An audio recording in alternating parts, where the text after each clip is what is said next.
Ho ho ho, Merry Christmas. Welcome to NasTime, welcome back to my shed. Today, just a quick video. Want to wish you all a Merry Christmas, have a quick chat about the year that it's been, and maybe talk a little bit about where we're going as well.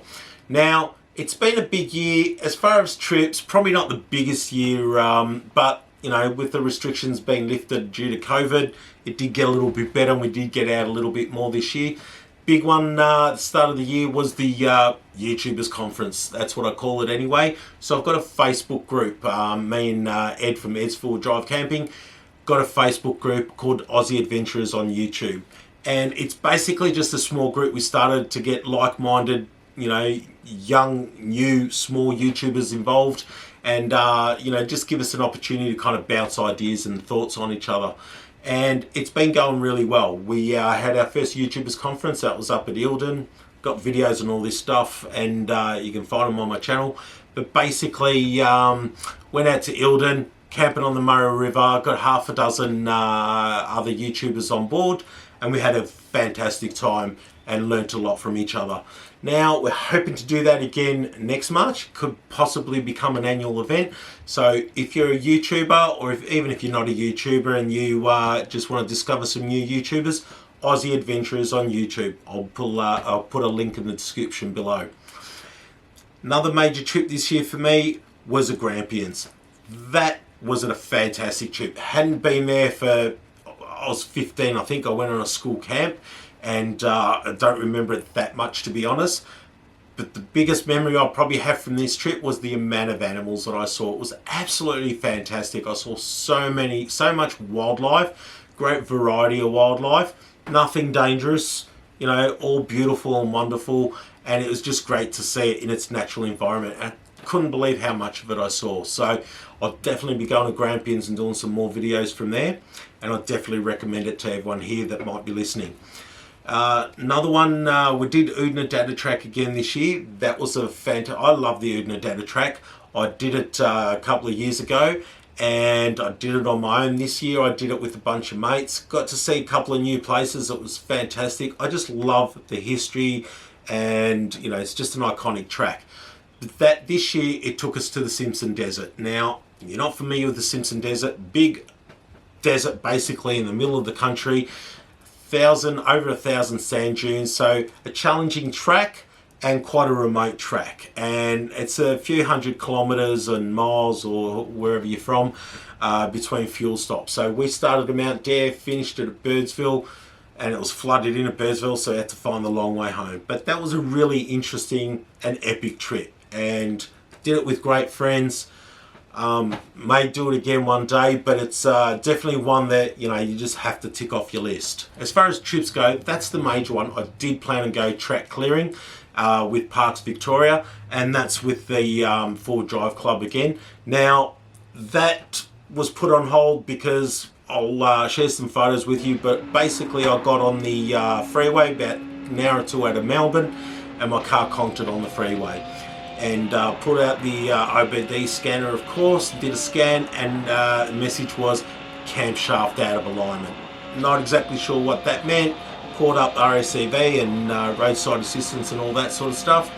Ended up having to be towed down to my mechanic, and it took him about 2-3 weeks to work out what the problem was. Long story short, it essentially started with a crack in the turbo hose, and the Challenger's quite renowned for that. Now, apparently what had happened, what we believe happened is it basically got an overboost. I mean, the mechanic explained it. I'm not very good at explaining it mechanics. I'm not mechanically minded. But essentially, there was like an overboost problem, and it ended up, I think it's like the control arm or something, some little arm that lives in there. Got a nice little dent in it, and got smacked around, and that's what put the camshaft out of alignment.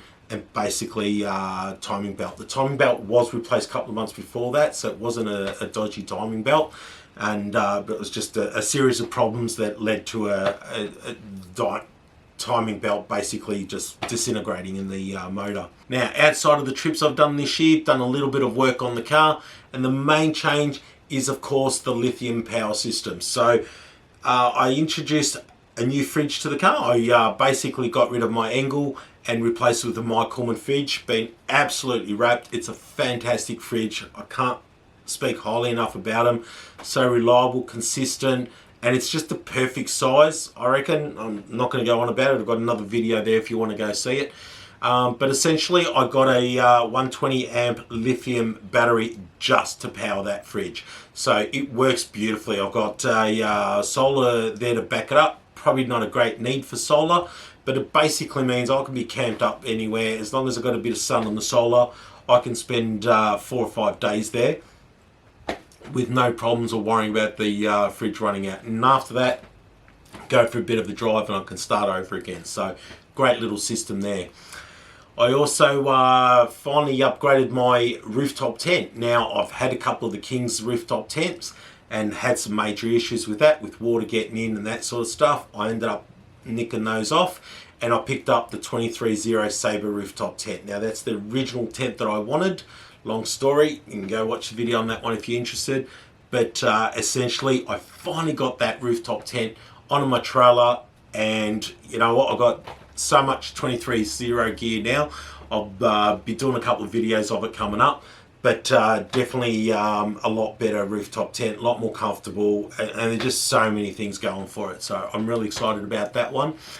The other one there too is I also picked up a Hobie Pro Angler kayak. So I'm getting back into fishing. I haven't fished for a few years. I used to have boats and got rid of those to get into the full driving.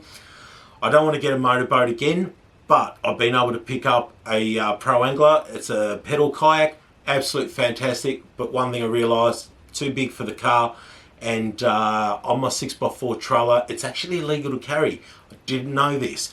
But anything, the minute 6x4 trailer in Australia doesn't need to be registered. The minute you stick anything over the back of it or the end of it, you put a kayak on it, it becomes a boat trailer, which does legally have to be registered. Now, rather than register that, I decided to get myself a boat trailer and have that purely just for the kayak, so I can leave it stored on there at all times. Now, I was fortunate enough to pick up a couple of, little bit dodgy trailers. But between them, I reckon I'm going to come up with a really good idea. So there's going to be some great videos coming up on water activities, bit of kayaking, bit of fishing, trailer building. So keep an eye out on those ones. As for me, guys, I finished work for the year. I've got the next couple of weeks. Not planning on going away too much, maybe some day trips and stuff. But I'm going to be working on that trailer, and I've got another few projects to do around the house and getting ready for my next big trip, which will be Dargo in Australia Day. So stay tuned, guys, some great videos coming up. Until then, I really wish you all have a very Merry Christmas. Look after your families, give them all the love they need, and make sure you get some time out for yourself as well to go out camping and forward driving. Till the next video, guys, have a great Christmas, great New Year, and see you in the next one. Thanks, mate.